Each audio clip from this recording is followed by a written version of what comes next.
আসামি নির্দোষ সেটাই বলছে। তারা এই ঘটনার সাথে জড়িত না, তাই এটা বলেছে তারা ঘটনার সাথে সংশ্লিষ্ট না, তারা নির্দোষ, এটা বলছে আমার। আজকে এই মামলা 4 শুনানির জন্য ছিল। আমরা আমি আসামি পক্ষে ডিসচার্জের জন্য আবেদন করেছি। আমাদের বক্তব্য ছিল এই মামলায় যেহেতু ডিএনএ রিপোর্টে বীর্যের উপস্থিতি শনাক্ত হয়নি এবং এই মামলায় কোনো চাক্ষুষ সাক্ষী নেই, সেহেতু এই আসামি সোহেল রানা এবং স্বপ্না খাতুনের অব্যাহতিতে বিজ্ঞ আদালত আবেদন করেছিলাম। বিজ্ঞ আদালত আমাদের আবেদন নামঞ্জুর করে আসামিদের বিরুদ্ধে চার্জ গঠন করে।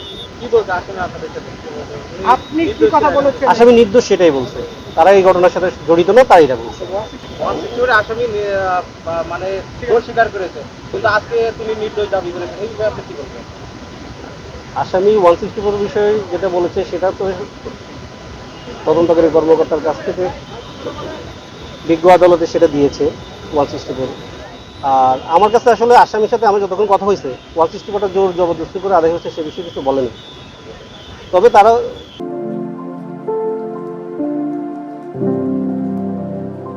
বলেছে তারা ঘটনার সাথে সংশ্লিষ্ট না, তারা নির্দোষ, এটা বলছে